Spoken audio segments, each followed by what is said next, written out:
পোন প্ৰথমবাৰৰ বাবে যোৰহাটৰ অন্যতম নাট্যগোষ্ঠী স্মৰণিকা নাট্যগোষ্ঠীৰ উদ্যোগত নকাৰী ৰাজ্যৰ সহযোগত সদৌ অসম ভিত্তিত কংসালয়ৰ বিবাহৰ দৃশ্যাংশৰ প্ৰতিযোগিতা আয়োজন। ইংৰাজী ২৭ আৰু ২৮ ডিচেম্বৰত দুদিনীয়াকৈ নকাৰী বাপুজী কলা কৃষ্টি সংঘৰ প্ৰেক্ষাগৃহত অনুষ্ঠিত কৰিছে সদৌ অসম ভিত্তিত কংসালয়ৰ বিবাহৰ দৃশ্যাংশৰ প্ৰতিযোগিতাখনি। প্ৰতিযোগিতাখনিলৈ অসমৰ বিভিন্ন প্ৰান্তৰ পৰা ১৪টাতকৈও অধিক নাট্য দলে ইতিমধ্যে যোগদান নিশ্চিত কৰিছে। কালিলৈ পুৱা ৯ বজাত হিয়াৰামঠু প্ৰাণৰ শিল্পী জুবিন গাৰ্গৰ শ্ৰদ্ধাঞ্জলি অনুষ্ঠান আৰু ১০ বজাত নাহৰপুলি ৰোপণ, বিয়লি ৩ বজাত বন্তি প্ৰজ্বলন আৰু ৪ বজাত মূল প্ৰতিযোগিতাখনি শুভাৰম্ভ হ'ব। শুভাৰম্ভণি অনুষ্ঠানত অসমৰ বহু কেইগৰাকী খ্যাতনামা অভিনেতা নাট্যকৰ্মী উপস্থিত থাকিব বুলি উদ্যোক্তাসকলে জানিবলৈ দিছে। লগতে প্ৰতিযোগিতাখনিলৈ সমূহ যোৰহাটবাসী ৰাইজৰ উপস্থিতি একান্তই কামনা কৰিছে। ব্যুৰো ৰিপৰ্ট, পোহৰ লাইভ।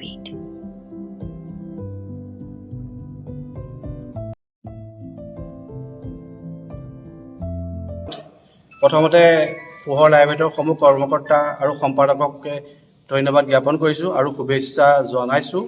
আৰু লগতে অসমবাসী ৰাইজক আগন্তুক নৱবৰ্ষৰ শুভেচ্ছাও জ্ঞাপন কৰিছোঁ। আমি স্মৰণিকা নাট্যগোষ্ঠীয়ে অহা কাইলৈ আৰু পৰহিলৈ শনিদেও অৰ্থাৎ ২৭ আৰু ২৮ ডিচেম্বৰ তাৰিখে সদৌ অসম ভিত্তিত স্মৰণিকা নাট্যগোষ্ঠীৰ উদ্যোগত নকাৰী যুৱক সংঘৰ সৌজন্যত যি বৃহৎ অনুষ্ঠান আমি হাতত লৈছোঁ, কংসালয়ৰ বিবাহৰ দৃশ্যাংশৰ প্ৰতিযোগিতা, তাত আমি পুৱাৰ পৰা অনুষ্ঠান ৰাখিছোঁ। পুৱা ৯:৩০ বজাত পতাকা উত্তোলন, তাৰপাছত বিশ্ববিখ্যাত এজন গায়ক ইতিমধ্যে জুবিন গাৰ্গ আমাৰ মাজৰ পৰা দেহাৱসান ঘটিছে, তেখেতৰো শ্ৰদ্ধাঞ্জলি অনুষ্ঠানটো আমি লগতে ৰাখিছোঁ। আৰু তেখেতৰ প্ৰাকৃতিক যিখিনি মৰম ভালপোৱা আছিলে তাৰ লগতো সংগতি ৰাখি আমি বৃক্ষৰোপণ কাৰ্যসূচীটো আমি হাতত লৈছোঁ।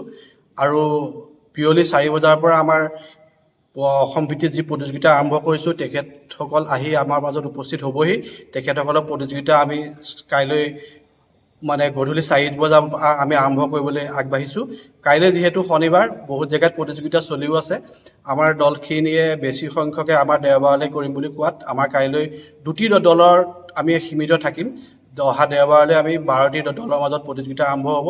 কাইলৈ ২টি দল, ২৮ তাৰিখে দেওবাৰে ১২টা দল, মুঠ ১৪টা দলে আমাৰ অংশগ্ৰহণ কৰিছে। ইয়াত দুলীয়াজান, শিৱসাগৰ, তিতাবৰ, দেৰগাঁও, আমাৰ যোৰহাটৰ উপকণ্ঠ বহুতো অঞ্চলৰো আমাৰ দল ইতিমধ্যে ৯ দল আমাৰ লগত যোগদান কৰিবলৈ আগবাঢ়ি আহিছে।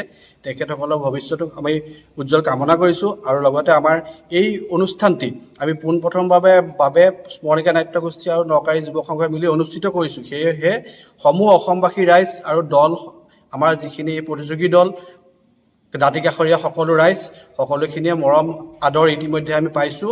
আৰু আগন্তুক এই ২টা দিনত আমি সকলোৰে মৰম আৰু আশীৰ্বাদ পাই আমাৰ এই অনুষ্ঠানটি সাফল্যমণ্ডিত কৰিব বুলি আশা ৰাখিলোঁ। ধন্যবাদ। ২০ বছৰীয়া যোৰহাটবাসীৰ একমাত্ৰ ভৰসা প্ৰতিষ্ঠান Riya tea stall.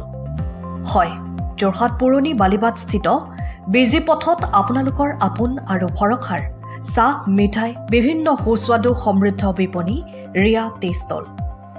Riya tea ষ্টলৰ দ্বিতীয়খন সংযোজন ৰিয়া টি ষ্টল ৰাইজৰ বাবে মুকলি। ইয়াত নানান ধৰণৰ বিস্কুট, ব্ৰেড, সুস্বাদু পেষ্ট্ৰি, কেক, চাহ, কফিৰ লগতে বাৰ্থডে কেক উপলব্ধ। লগতে অৰ্ডাৰ মতে যোগান ধৰা হ'ব। তেনেহ'লে পলম নকৰি আহক আপোনালোকৰ প্ৰিয় বিপণী ৰিয়া টি ষ্টললৈ।